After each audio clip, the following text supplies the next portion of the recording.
Good afternoon, everyone. Welcome to today's botany class. আমি nucleus class of nucleus কৰিলো. আজি আমি পঢ়িম another important organelle which is found inside the cell, which is the mitochondria. Mitochondria কথা আমি পঢ়ি আহিছো বহুতে, কিন্তু এতিয়াও concept clear নাই. Mitochondria actually কি, mitochondria structure কি, এতিয়াও concept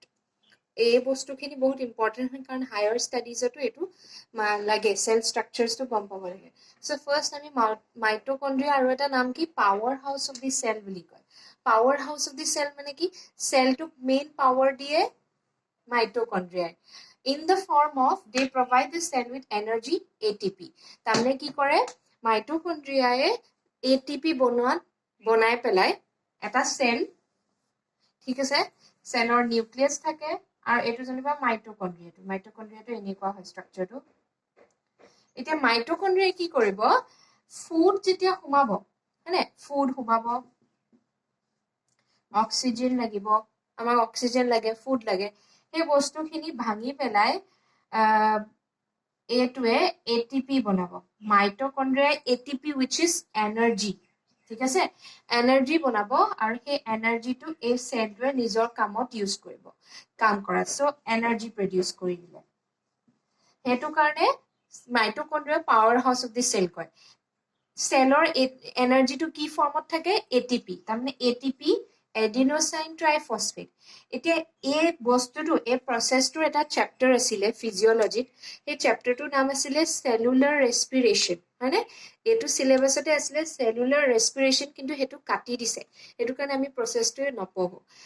তুমি সেইটো কাৰণে এতিয়া গম পাই থবা যে মাইটকণ্ড্ৰিয়াই কি কৰে, ATP প্ৰডিউচ কৰে, which is the energy source of the cell. তাৰমানে সেইটো এনাৰ্জি, সেই এনাৰ্জিটো লৈ চেলে নিজৰ কাম কৰিব পাৰিব। নেক্সট,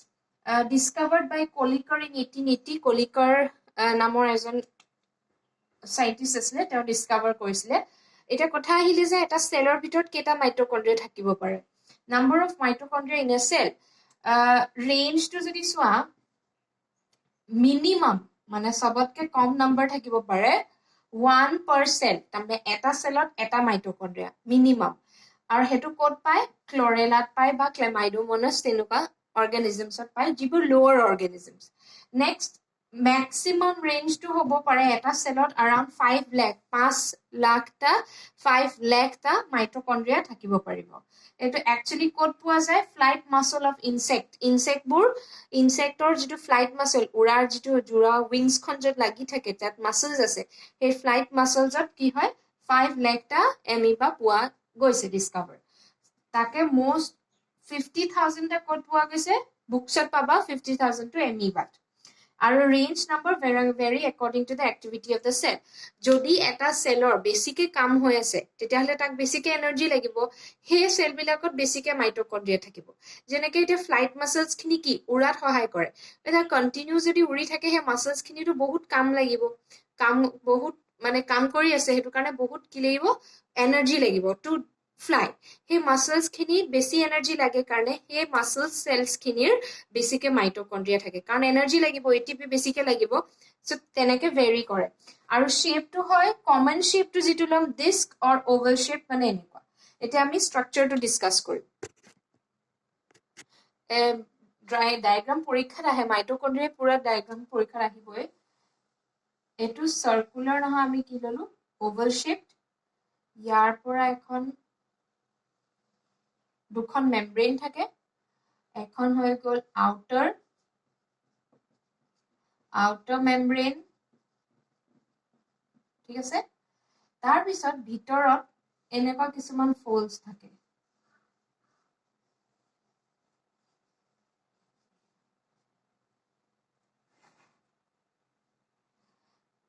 এইখন হৈ গ'ল ইনাৰ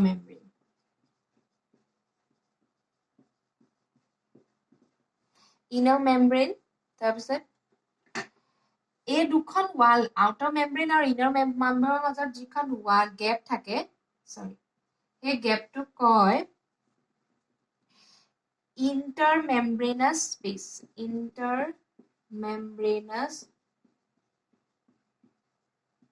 স্পেচ। নেক্সট, এনেকুৱা যে ভাঁজবোৰ যে হৈছে, সেই এনেকুৱা ভাঁজবিলাকক কয় ক্ৰিষ্টি ক্ৰিষ্টা তাৰমানে এইখিনি যে কাৰ্ভটো যে হৈছে এইটো ক্ৰিষ্টা বুলি কয় এতিয়া ভিতৰত এনেকুৱা সাইটোপ্লাজমখন যেনেকৈ পঢ়িছিলে এনেকুৱা বস্তু থাকে জেল লাইক এইখনক কয় মেট্ৰিক্স এতিয়া মাইটোকন্ড্ৰিয়াৰ ভিতৰত এনেকৈ সাৰ্কুলাৰ গোল গোল ডিএনএ থাকে সো আমি কি পালো সাৰ্কুলাৰ ডিএনএ পালো ঠিক আছে নিউক্লিয়াছৰ ডিএনএ থাকে মাইটোকন্ড্ৰিয়াটো ডিএনএ পায় সো এটো ডিএনএ হৈ গল তাৰ উপৰি কিছুমান কলা কলা সাবষ্টেন্স এইবিলাকক কয় ৰাইবোজোমছ ঠিক আছে ৰাইবোজোম পোৱা যায় নেক্সট এই ওয়ালখনত কেতিয়াবা সৰু এনেকে পাৰ্টিকলছ থাকে ডায়াগ্ৰামত চাবা মই অকল এটাই দেখাই দিছো এনেকা স্ট্ৰাকচাৰছ থাকে ওয়ালখনত ভিতৰৰ ওয়ালখনত এইবিলাকক কয় F1 পাৰ্টিকলছ বুলি কয় or oxysomes বুলি কয় okay F1 particles or of oxysomes okay so আমি কি লিখিম এখন outer membrane থাকে আৰু এখন inner membrane থাকে outer membrane আৰু inner membrane খনৰ gap তোমাৰ কি থাকিব intermembranous space দুইখনৰ মাজত কি থাকে intermembranous space থাকে আৰু হে স্পেসটো হয় around 60 Armstrong to 100 Armstrong হয় space to gap to দুইটাৰ মাজত তাৰপিছত the inner membrane is extended into folds যিখন inner membrane হয় inner membrane is extended মানে বহলকে আছে into folds called folds মানে ভাঁজ called folds বোৰ কি বুলি কয় এনেকুৱা folds বোৰ ভাঁজ বোৰ কয় ক্ৰিষ্টা okay folds বিলাকক কয় Crysta which project like fingers into inner space of mitochondria. Inside the mitochondria, a dense homogeneous matrix called mitochondrial matrix is found. Bhitorar jikhni a liquid bhitorar jitu thake hetu koy matrix. Matrix hogol the inner and outer membrane are trilaminar in shape. Each member is composed of an outer and inner protein layer. Ete ami yar structure to bhalke pohim. So thulmulke structure to buzi pala পৰীক্ষা দেখিলে গুটেখিনি explain কৰি দিবা এতিয়া আমি inner মেমব্ৰেনৰ এ পাৰ্টটো কথা ভালকে পঢ়িম ওকে আমি এতিয়া ভিতৰৰ F1 পাৰ্টিকলছৰ কথা পঢ়িম এতিয়া মই এ সেকশনটো যে আঁকিছো এটো এ সেকশনটো আঁকিছো এইখিনি এই ভাঁজটো যে হৈছে হে ভাঁজটো এটা আঁকি দেখাইছো ঠিক আছে ইয়াত যেনেকৈ এটো ভাঁজ হৈছে এই ক্ৰিষ্টি পাৰ্টটো মই আঁকি দেখাইছো যিটো এনেকুৱা ভাঁজ হয় এতিয়া ইয়াত কি হয় এই আউটাৰ মেমব্ৰেনখনে মানে এই বাহিৰখন দেখাইছো আৰু এটো মানে এখন মানে ইনাৰ মেমব্ৰেন ভিতৰখন দেখাইছো ইয়াত মই কৈছিলো যে এনেকুৱা পাৰ্টিকলছ থাকে গোল গোলকে সেই পাৰ্টিকলছ বোৰ এইবিলাক কয় F1 পাৰ্টিকল or oxysome কি কৰে মই কম তাৰ উপৰি মেট্ৰিক্সত কি থাকে মেট্ৰিক্সটো yellow color হয় matrix is yellow color due to presence of ribosomes আছে কাৰণে মেট্ৰিক্সখন yellow color তাৰ উপৰি মেট্ৰিক্সত থাকে কিছুমান এনজাইমছে ফাংশনিংত হেল্প কৰে তাৰমানে এইবোৰ এই কলা কলাবোৰ যে দেখিছা এইবোৰ হৈ যায় এনজাইমছ আৰু এইখন কি হয় এনেকুৱা গোল গোল কিছুমান পাৰ্টিকলছ থাকে এক্সট্ৰাকে এনেকে বগাকে গোল গোল থাকে এই গোল গোলবোৰ হয় protein আৰু কিছুমান এনেকুৱা দীঘলকে থাকে এবোৰ হৈ গল লিপিডছ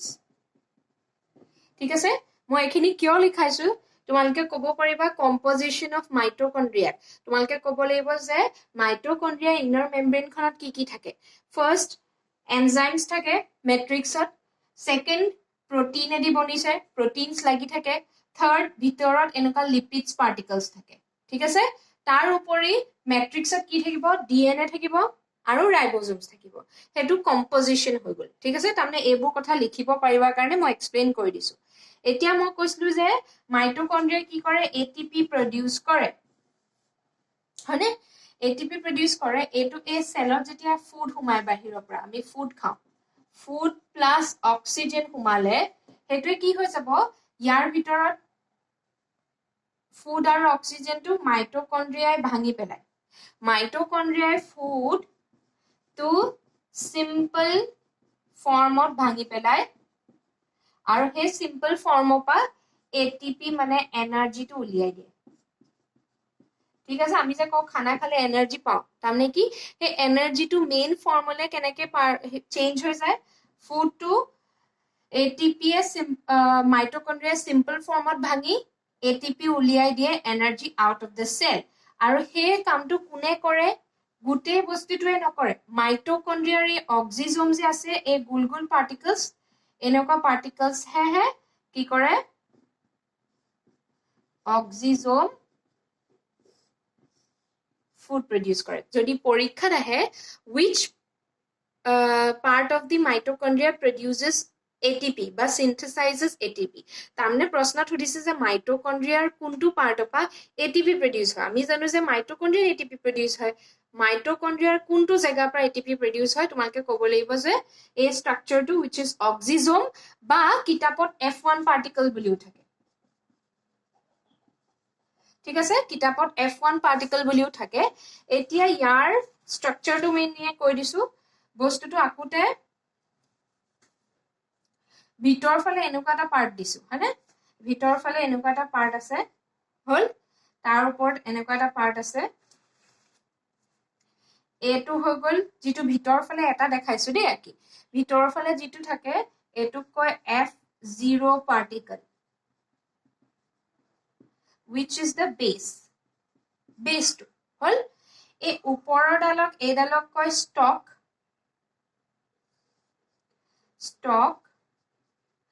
F5 FC particle আৰু তাৰ ওপৰত এই গোল স্ট্ৰাকচাৰ টো পাহে এই গোল স্ট্ৰাকচাৰ টো পাহে ভিতৰত ফুডটো বনি ভাঙি এটিপি এনেকে ইয়াৰ পৰা এনেকে এটিপি ওলাই আহে বাহিৰলৈ ঠিক আছে এতিয়া এই ওপৰৰ পাৰ্টটো কয় F1 particle মানে মেইন পাৰ্টিকল যেটো নামটো F1 particle বেস টো হৈ গল ভিতৰটো এনেকে সোমাই ষ্টকটোৱে ধৰি ৰাখে আৰু F1 particle এনেকে এটিপি উলিয়াই দিয়ে বাহিৰলৈ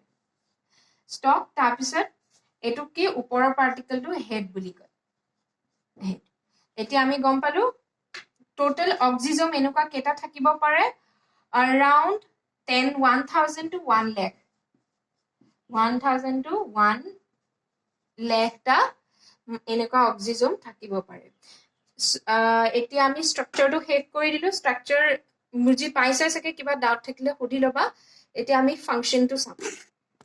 So এতিয়া আমি last topic which is the functions পঢ়িম important function কি হয় ATP produce কৰা energy কিন্তু process টো আমি কেনেকৈ লিখিম it is the site for ATP synthesis it is the site for ATP synthesis of cell the simpler forms of nutrition simpler forms মানে যিবোৰ আমি ফুড খাও হেতু স্টমাকে ভাঙে প্ৰথমতে যিবোৰ আমি ফুড খাও সেই ফুডটো স্টমাকে ভাঙি কি হৈ যায় প্ৰত্যেকটো সেললে হেতু সিম্পল ফৰ্মত গুছি যায় আৰু মাইটোকন্ড্ৰিয়া হেতুকো আকৌ ভাঙি সিম্পল কৰি দিয়ে forms are sent to mitochondria to be processed to produce charged molecules tamne eneka molecules produce koribo hydrogen teneka magnesium teneka charged particles food to change kori die charged particles le tar bisot these charged particles combined with oxygen ami oxygen lo oxygen e aru he charged particles dhori loa hydrogen দুটা hydrogen ঠিক আছে ফুডৰ পৰা দুটা hydrogen charge particles উলালে charge particle উলোৱা পাছত এটো বাহিৰত অক্সিজেনে কি কৰিব লাগিব অক্সিজেনে কম্বাইন কৰি কি কৰিব এটিপি প্ৰডাকচন কৰি দিব ঠিক আছে অক্সিজেনে কম্বাইন কৰি হে ভিতৰ F1 পাৰ্টিকলটো দি দিব মাইটোকন্ড্ৰিয়াৰ F1 পাৰ্টিকলটো দি দিয়া লগে লগে মাইটোকন্ড্ৰিয়া ইয়াৰ পৰা এটিপি উলিয়াই দিব ঠিক আছে তাৰ পিছত this process is called oxidative phosphorylation etu porikhat ahe je fill in the blanks ahise de ki hoy a process of formation of ATP in mitochondria ki boli koy oxidative ki koy karon oxygen involved ase oxidative phosphorylation ঠিক আছে ATP production to okay. Next, it helps the cell to maintain proper concentration of calcium ions without calcium ions to maintain করার help করে helps in building certain parts of blood and hormones like testosterone and estrogen তাৰমানে mitochondria bloodৰ কিছুমান parts form কৰাটো help কৰে আৰু hormones যেনে testosterone আৰু estrogen to formationত help কৰে এটা point থাকি গল explain কৰিবলৈ যে মাইটোকন্ড্ৰিয়াৰ ভিতৰত ডিএনএ আছিলে এতিয়া ডিএনএ কি হয় পেৰেন্ট সেল এটা যেতিয়া ডিভাইড কৰে ডটাৰ সেলস কিটাত গুচি যায় মানে এমিবা এটা যেতিয়া ডিভাইড কৰিব তাৰ ডটাৰ সেল জলে নিউক্লিয়াছৰ ভিতৰত ডিএনএ টো গুচি যাব এতিয়া ইয়াৰ মাইটোকন্ড্ৰিয়াত কি হয় ডিএনএ থাকে নিউক্লিয়াছৰ ভিতৰতো থাকে মাইটোকন্ড্ৰিয়াৰ ভিতৰত থাকে এতিয়া মাইটোকন্ড্ৰিয়া ডিএনএ আছে কাৰণে সেলফ ৰেপ্লিকেটিং বুলি লিখিবা যে মাইটোকন্ড্ৰিয়া ইজ সেলফ ৰেপ্লিকেটিং মানে ডিভাইড কৰিব পাৰে নিজে নিজে হি নিউক্লিয়াছৰ পৰা বেলেগকে ইনফৰমেশন কি লবলৈ দৰকাৰ নাই কাৰণ তাৰ ওচৰত নিজৰ ডিএনএ আছে কাৰণে মাইটোকন্ড্ৰিয়াটো এটা পৰা দুটালে নিজে ভাগ হ'ব পাৰে সেল ডিভিজন হেতু কয় বায়োজেনেসিস অফ মাইটোকন্ড্ৰিয়া এটো এটা ইম্পৰ্টেন্ট পাৰ্ট থাকি গল যে কি হয় মাইটোকন্ড্ৰিয়া যেহেতু মাইটোকন্ড্ৰিয়াৰ ভিতৰত ডিএনএ থাকে হেতু কাৰণে মাইটোকন্ড্ৰিয়াটো ডিভাইড হতে হি নিউক্লিয়াছৰ পৰা ইনস্ট্ৰাকশন লব নালাগে হি নিজে ডিভাইড কৰিব পাৰে হেতু বায়োজেনেসিস বুলি কয় সো মাইটোকন্ড্ৰিয়াৰ আজি হিমানটোতে শেষ কৰিলো মাইটোকন্ড্ৰিয়া নেক্সট আমি প্লাস্টিডস পঢ়িম কিবা ডাউট থাকিলে WhatsAppত সুধি লবা থ্যাংক ইউ